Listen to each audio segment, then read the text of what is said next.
Assalamualaikum warahmatullahi wabarakatuh. Kembali lagi bersama saya di channel Teman Belajar, merupakan channelnya tempat belajar bersama-sama dan juga membahas seputaran soal-soal P3K perawat. Dan bagi teman-teman yang baru mampir, baru lihat, baru gabung di channel ini, mohon dukungannya dengan cara klik subscribe, like, komen, dan share-nya agar nanti saya lebih semangat lagi dalam membuat video lainnya. Baik, dan saya ucapkan terima kasih juga kepada teman-teman yang sudah dukung. Saya doakan semoga teman-teman diberikan selalu kesehatan dan dilancarkan rezekinya oleh Allah Subhanahu wa taala. Amin ya Allah ya rabbal alamin. Baik, di sini kita masuk ke part 12 mengenai bocoran dari peserta ujian yang lulus tahun lalu. Soal P3K perawat kompetensi teknis 2024. Oke, untuk mengefektifkan waktu, marilah kita menuju ke soalnya. Tuan D dirawat di RSJ sejak 1 bulan yang lalu dengan diagnosis medis skizofrenia paranoid. Sehari-hari pasien jarang berkomunikasi dengan teman sekamarnya atau perawat ruangan. Pasien sering terlihat menyendiri, tidak mau bergabung dengan teman sekamarnya yang lain. Tuan D tidak mengikuti berbagai kegiatan yang diadakan di ruangan. Apakah masalah psikososial pada kasus di atas? A. Harga diri rendah. B. Isolasi sosial. C. Halusinasi. D. Defisit perawatan diri. E. Waham. Silahkan teman-teman dijawab, waktunya 20 detik. Banyak ya. Monggo.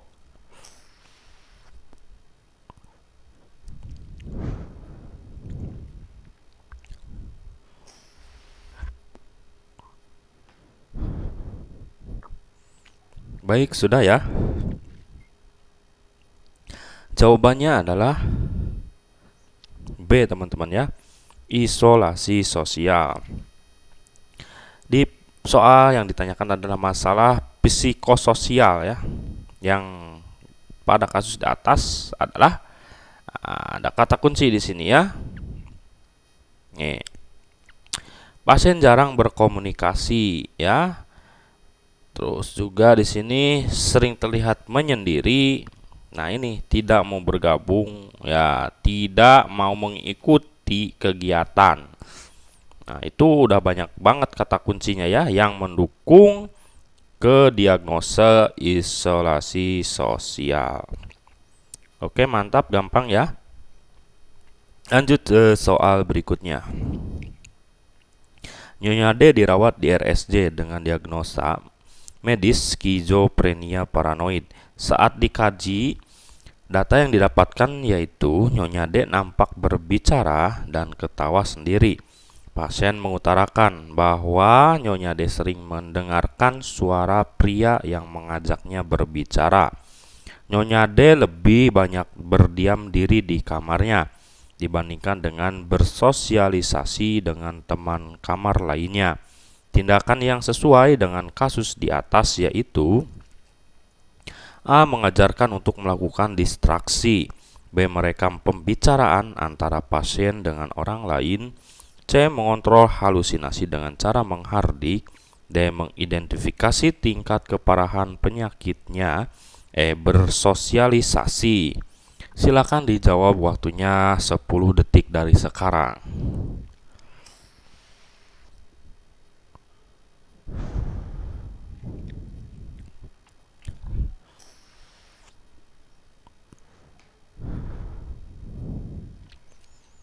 Oke, sudah ya, 10 detik.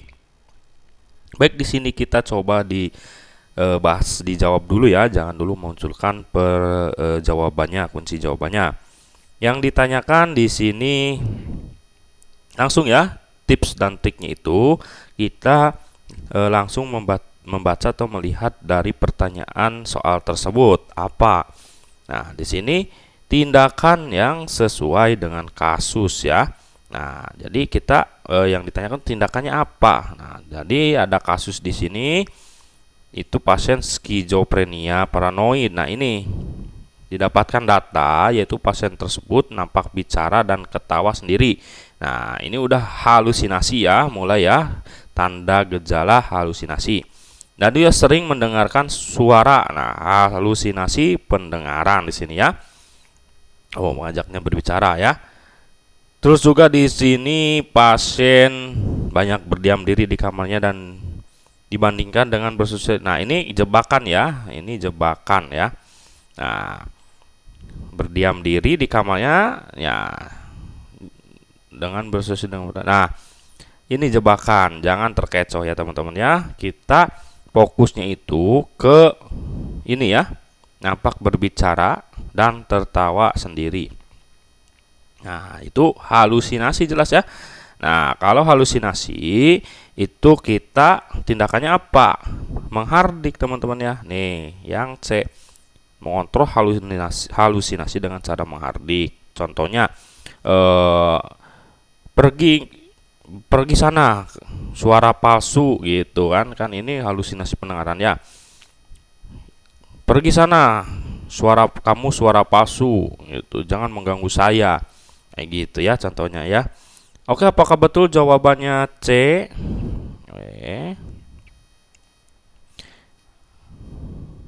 Oke, betul ya, jawabannya adalah C.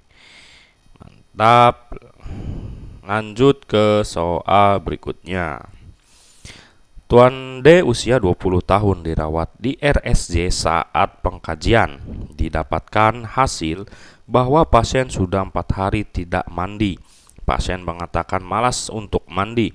Pasien tampak berpenampilan tidak rapi, tidak mampu berpakaian dengan benar, serta tercium bau yang tidak sedap dari tubuhnya. Apakah masalah psikososial pada kasus di atas? A. Harga diri rendah, B. Isolasi sosial, C. Ketidakberdayaan, D. Defisit perawatan diri, E. Keputusasaan. Silakan dijawab, waktunya 20 detik dari sekarang.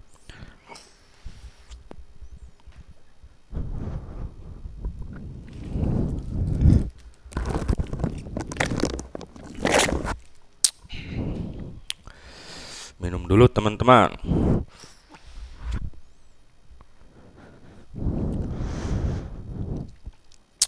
Oke, sudah dijawab. Baik. Kita coba bahas di sini ya. Pertanyaannya apa? Pertanyaannya itu masalah apakah? Nah, ini. Apakah masalah psikososial? Nah, ya. Ini nah, ini ya. Didapatkan. Nah, langsung ke sini aja. Hasil bahwa pasien sudah 4 hari tidak mandi. Nah, ini kebersihan ya, mulai ya. Nah, mengatakan malas untuk mandi. Nah, data kedua ya. Data ketiga, berpenampilan tidak rapi. Ini ada 4 data ya, tidak mampu pakaian dengan benar. Ada 5. Ini jelas pasiennya itu jorok ya, defisit perawatan diri ya, D ya. Nah, diagnosanya mengarah ke sini jelas. Dari tanda-tandanya tidak mandi, malas mandi, tidak rapi, berpakaiannya tidak mau, terus bau badannya ya. Oke, apakah betul jawabannya D? Oke, betul ya, jawabannya D. Oke, lanjut ke soal berikutnya. Seorang perempuan berusia 28 tahun merasa bahwa dirinya tidak pantas untuk hidup karena cacat. Mengatakan ingin mati, tidak memiliki masa depan, dan merasa hidupnya tidak berguna lagi. Setiap melihat tali atau pisau, berkeinginan untuk mengakhiri hidupnya. Pasien akan memukul siapa saja yang di dekatnya. Ketika pasien mendengar suara yang selalu muncul saat menyendiri atau melamun.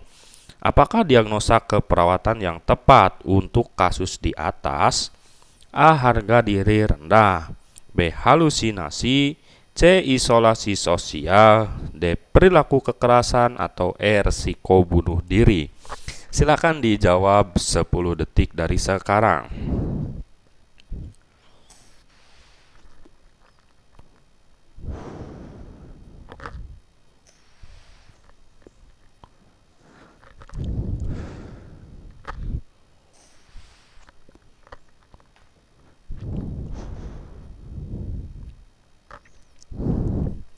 Oke, sudah ya? Oke, sudah dijawab.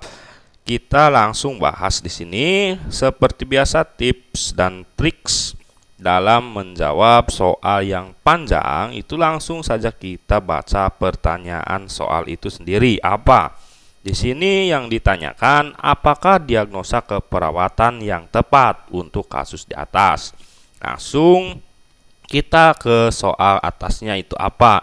Ada data di sini tidak pantas untuk hidup. Nah, ini karena cacat.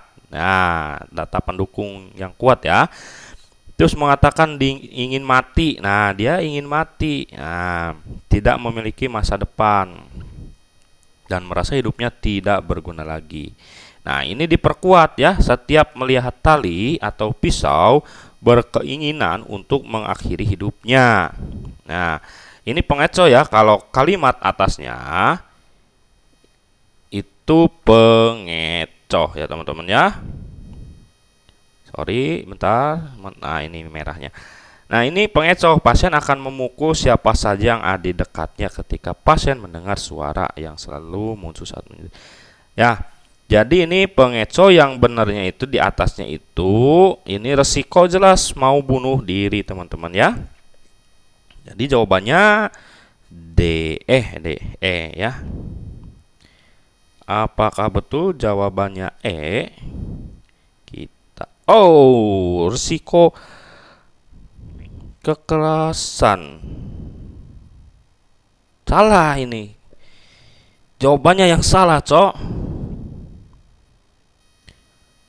Memukul siapa yang di dekatnya ketika pasien mendengar suara yang selalu muncul saat menyendiri atau melamun. Enggak. Jawabannya E ya. Risiko bunuh diri. Kenapa enggak D? Kita kaji di sini ya. Di sini pasien akan memukul siapa saja yang di dekatnya ketika mendengar suara yang selalu muncul saat menyendiri atau jadi ketika pasien ini tidak menyendiri dan tidak melamun, itu suara tidak akan muncul jelas ya. Dan tidak akan memukul ya. Ini jelas salah ya, perilaku kekerasan. Belum ada kejadian yang mengatakan bahwa pasien misalkan itu memukul misalkan ya, memukul tetangga gitu ya. Tetangga. Ini kan enggak ada. Di soal kan enggak ada ya. Ini jawabannya yang tepat adalah E, risiko bunuh diri. Oke, dapat dipahami dan dimengerti ya. Lanjut ke soal berikutnya. Seorang perempuan berusia 28 tahun merasa bahwa dirinya tidak pantas untuk hidup karena cacat. Mengatakan ingin mati, tidak memiliki masa depan dan merasa hidupnya tidak berguna lagi dan berkeinginan setiap melihat tali atau pisau berkeinginan untuk mengakhiri hidupnya. Ini sama ya kayak pas ininya. Pasien akan memukul siapa saja yang di dekatnya ketika pasien mendengar suara selalu muncul saat ya, ini sama kayak tadi ya. Harga diri rendah, halusinasi, isolasi sosial, perilaku kekerasan, resiko bunuh diri. Oke, jelas ya. Resiko bunuh diri ya. Oke, betul. Lanjut soal berikutnya. Oh, sudah beres. Alhamdulillah, terima kasih sudah di channel ini belajarnya ya. Ya, mohon maaf bila mana ada kata-kata yang kurang berkenan ya. Ilmu yang bagusnya diresapi, diambil, yang jelek, yang kurang baiknya ditinggalkan aja gitu. Jangan dibikin pusing, jangan dibikin mumet, simple aja, oke? Sampai ketemu di video selanjutnya. Wassalamualaikum warahmatullahi wabarakatuh.